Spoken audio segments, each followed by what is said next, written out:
பிரியமானவர்களே, victory gospel search விடுதலையின் சுவிசேஷ சபை சார்பாக உங்களுக்கு கிருபையும் சமாதானமும் உண்டாவதால் ஒரு 2 விதமான அறிவிப்புகள் இருக்கு.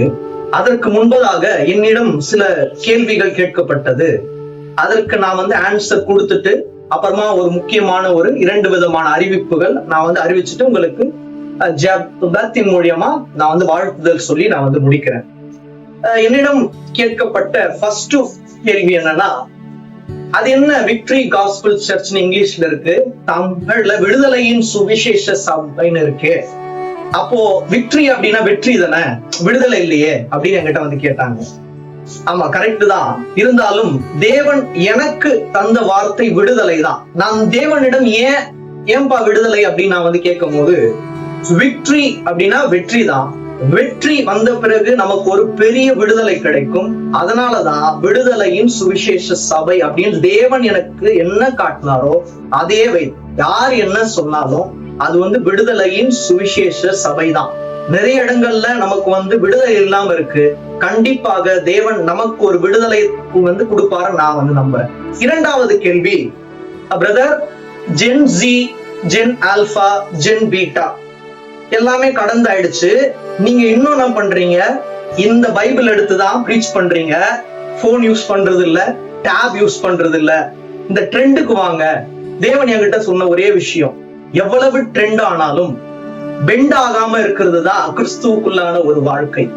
இதுல ஒரு பேஜ்லயும் இருக்கிற ஜீவன் போன்ல இருக்காது, அந்த டேப்ல இருக்காது. அதனால யார் என்ன சொன்னாலும் தேவன் எனக்கு என்ன கொடுத்தாரோ அதை செய்வதுதான் என்னுடைய மாபெரும் பெரிதான கடமையாக இருக்கிறது. வாழ்நாள் ஃபுல்லா எவ்வளவு ஜெனரேஷன் மாறினாலும் இந்த வேதத்தை தான் பிடித்து கொண்டு பிரசங்கம் செய்வேன் அன்று சொன்ன இதை இறுதி வரை கடைபிடிப்பது என்னுடைய மிகப்பெரிய ஒரு கடமையாக இருக்கிறது. ஆனா நான் யாரையும் குத்தமோ எதுவோ சொல்லல. அவங்களோட விருப்பம். தேவன் என்கிட்ட சொன்ன விஷயம், இந்த வேதத்தை உங்ககிட்ட கொண்டு சேர்ப்பது என்மேல் விழுந்த மிகப்பெரிய ஒரு கடமை.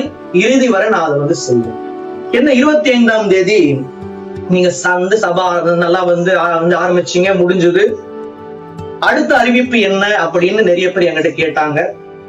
உங்களுக்கு நிரந்தரமான ஒரு இடம் கிடைக்கும் வரை இந்த வாரத்திலிருந்து நம்மளுடைய வீட்டுல கூடுகை இருக்கும். தேவனால் ஏவப்பட்டவர்கள், நான் இன்னும் கூட அடிக்கோடிட்டு சொல்றேன், பரிசுத்த ஆவியினால் ஏவப்பட்டவர்கள் மாத்திரம் வாருங்கள். எந்தெந்த சர்ச்சுக்கு போறீங்களோ அங்கங்க போங்க. அங்க போறவங்க எல்லாம் இங்க வரக்கூடாது அப்படின்னு சொல்றது என்னுடைய ஊழியம் அல்ல. நீங்க எந்தெந்த இடத்துல நாட்டப்பட்டு இருக்கிறீர்களோ அங்கேயே இருங்க. அங்கேயே தேவன் உங்களை ஆசீர்வதிப்பார். ஆனால் தேவனால் ஏவப்பட்டு உங்களுக்கு நேரம் கிடைக்குமானால் தாராளமா வரலாம், யார் வேணா வரலாம். தேவன் தாமே உங்களை ஆசீர்வதிப்பாராக. இறுதியாக தேவன் எனக்கு தந்த ஒரு வார்த்தையை மட்டும் இன்று ஒரு தியானமாக ரேமா வார்த்தையாக உங்களுக்கு கூறிவிட்டு பிரேயர் பண்ணி முடிக்கலான் இருக்கேன். சங்கீதம் 4:3, பக்தி உள்ளவனை கர்த்தர் தமக்காக தெரிந்து கொண்டார் என்று அறிவீங்கள். நான் கர்த்தரை நோக்கி கூப்பிடுகையில் அவர் கேட்பார். இன்னொரு தடவை கூட நான் வாசிக்கிறேன். பக்தி உள்ளவனை கர்த்தர் தமக்காக தெரிந்து கொண்டார் என்று அறியுங்கள். நான் கர்த்தரை நோக்கி கூப்பிடுகையில் அவர் கேட்டார். அப்ப பக்தி உள்ளவனை தேவன் கண்டிப்பாக அறிந்திருக்கிறார். அப்போ அவன் என்ன பண்ணுவாரா, அவன் ஜெபம் பண்ணும் போது அதை அழகா கேட்பாராம்.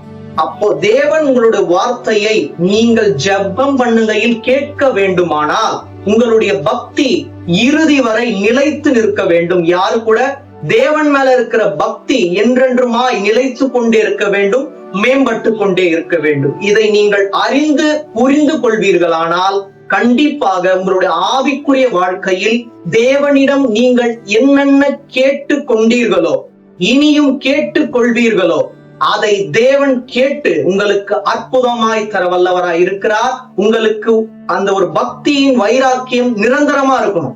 பக்தி உள்ளவர்களாய் மட்டும் இருங்கள். தேவன் கண்டிப்பாக உங்களுடைய இருதயத்தின் வேண்டுதல்களை கேட்டு அற்புதமாக உங்களை ஆசீர்வதித்து வழிநடத்துவார். கண்களை மூடலாம். அன்பின் பிதாவே, ஆசீர்வதிக்கப்பட்டதான இந்த ஒரு நல்ல வேலைக்காக நன்றி செலுத்துறோம் அப்பா. நீர் எங்களுக்கு தந்த ரேமா வார்த்தையின் வழியாக ஆண்டவரே பக்தி உள்ளவர்களை ஆண்டவரே நீர் ஆசீர்வதித்து அறிந்து அவர்களுடைய இருதயத்தின் வேண்டுதல்களை கேட்பீர் என்று எங்களுக்கு தந்த வாக்குத்தத்தத்தின்படியாக உம்முடைய ஜனத்தின் வேண்டுதலை நீர் கேட்டு பக்தி உள்ளவர்களை ஆண்டவரை இன்னுமாக ஆசீர்வதித்து வழிநடத்த போற கிருபைக்காக நன்றி செலுத்துறோம் அப்பா. எவ்வளவு போராட்டங்கள் எங்களுடைய வாழ்க்கையில் வந்தாலும் நீர் எங்களை விட்டு ஒரு நாளும் போகாமல் ஆண்டவரே நீரே எங்க கூட இருந்து வழிநடத்த போற கிருபைக்காக நன்றி செலுத்துறோம் அப்பா.